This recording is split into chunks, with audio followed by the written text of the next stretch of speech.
Hi and welcome to Projects and Things. My name's Yves. In this episode we're going to do some stuff with stained plywood. So I have half a sheet of Baltic birch plywood left from when I built the bed for a toddler, which you can see over here. And I did some tests. I stained it a few variations of brownie brown, and I'm going to make floating shelves with them because my wife wanted those. So the whole idea is to take a bunch of layers of the plywood so it looks like a very, very thick plank floating on the wall. I'm gonna make 2 of those.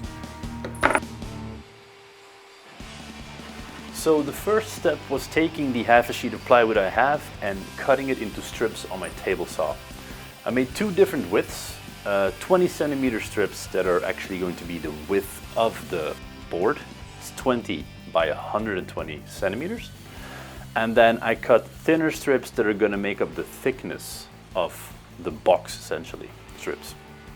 I started with 3.5 centimeters, but then I realized that I could just as well cut them in half and make it half the size, make it half the size at 1 point something, and then glue them all together.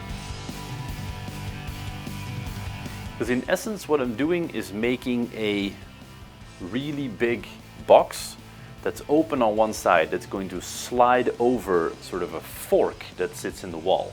So the wall has the fork attached to it with some pins, and then the really big box is going to slide over it and fit very snugly, and then hopefully all stay in place.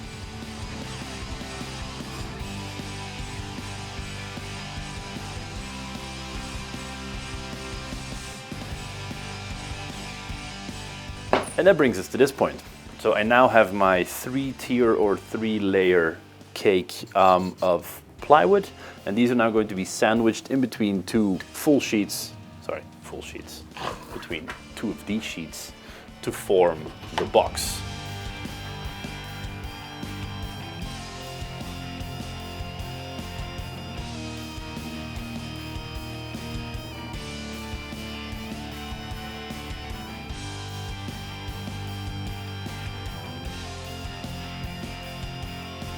Using my crosscut sled, I trim off the edges so they're nice and flat.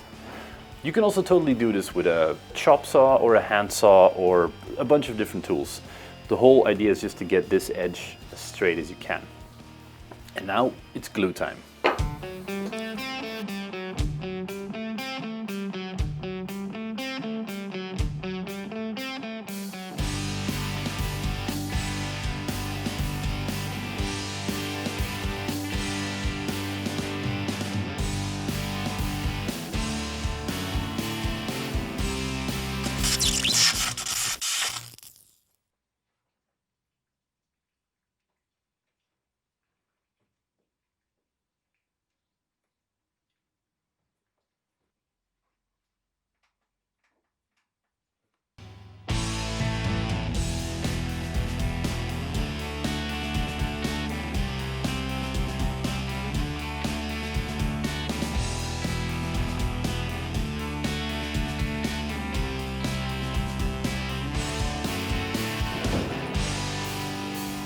Okay, so now the whole contraption is clamped up and it's time to let the glue dry. And then tomorrow I can build the other step. When the lights went out, that was this little fun contraption. It's getting cold now, and I decided to buy a space heater to at least heat up the area around my workbench while I'm working. It also really helps to keep the glue fluid, because once it drops down below 5.6, 5.43 something centigrade, it doesn't work anymore. And once your wood glue freezes, you're kind of forked. Then you have to slowly heat it up again. It's not the best. So yay for the space heater. Unfortunately, it popped the circuit breaker about 3 times. So I'm probably have to run it on slightly less volume, slightly less power. That's what I'm gonna do. So yeah, so now it's time to go sleep, and I'll see you tomorrow. Bye. All right. Wow. It's the next day. Time to get these out of the clamps and clean up the edges a bit.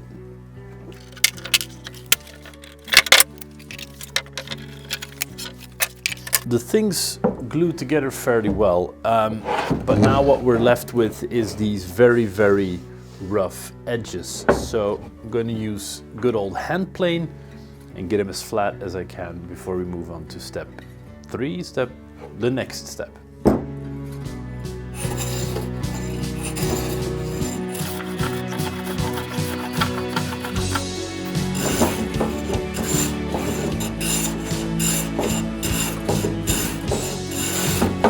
That is the top done. Now to smooth down the sides. Same principle, hand plane and a little bit of Fingerspitzengefühl. Fingerspitzengefühl is one of the coolest German words I've ever heard. Here we go.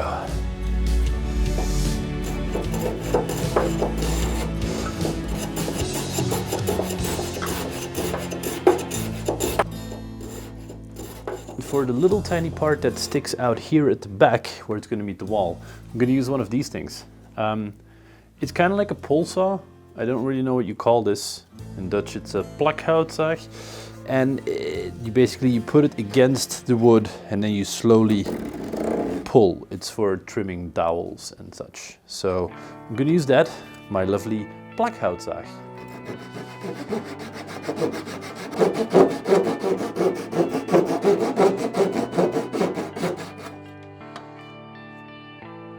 Then a tiny bit of sanding.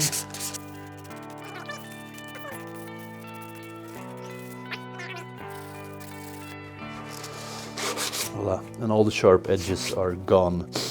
And I mean, this part comes against the wall anyway, so it only has to be kind of pretty up to this point, and then all of this is against the wall. So now the two hollow boxes are done. They're gonna get a coat of stain before they go on the wall. And now we have to make the fork bit where the thing is gonna slide over. Ooh, montage.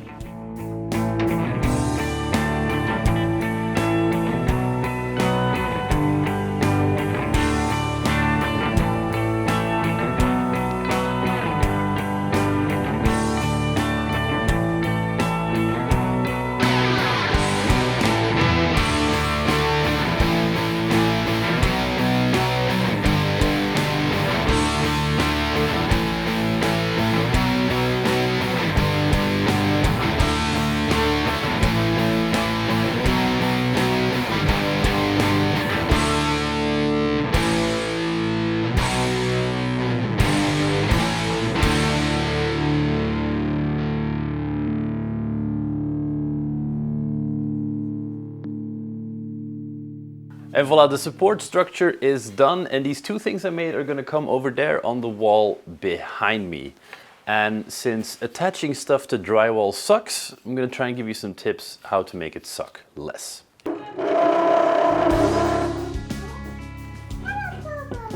Hey, mouse.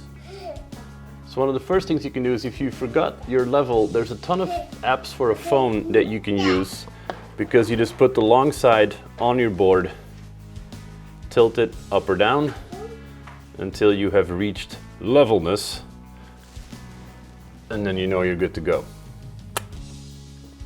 Second tip, to mark down the middle of these drill holes, I'm just using a very tiny nail, because the drywall then easily takes that little hole and pencils won't really fit down into this. 2. And 3. And of course, when you drop your nail, you gotta go look for it. The second part that's never really fun is attaching things. With any normal screws, they will fall out of the drywall. Any normal plugs will fall out of the drywall. So in most home stores, you can buy drywall plugs. They have this cool mechanism that once they're in and you put a screw into it, at the back, things kind of fold open and sit flush with the back so that you can't pull your screw back out. So that's what we're gonna do here. It also creates kind of a bunch of dust, so I make these small little trays where the dust can fall into, so you don't have to have a vacuum cleaner and your drill to do all the work.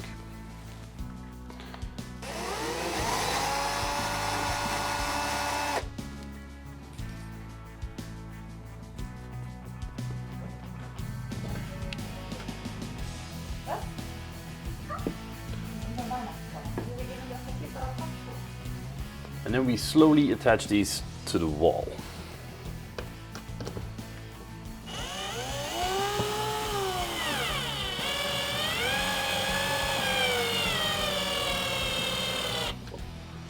Voila. And as you slowly turn the screw, you will feel it pull in tighter and tighter from the back as the plastic scrunches up behind the drywall. That's nice. So, second one.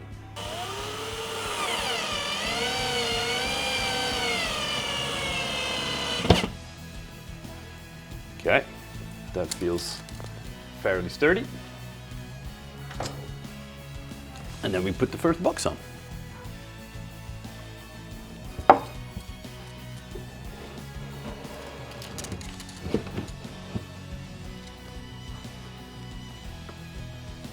Voila, there's the first shelf. On to number 2.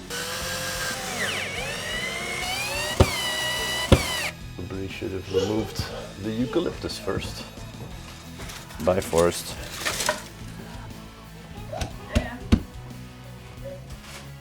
And there they are. 2 floating shelves made from birch, plywood, and then stained. So thank you guys very much for watching. If you like these things I do, then please consider subscribing. There should be a button to do so below. And also off to the side here will be videos all about making stuff. So thank you. Until next time. Bye.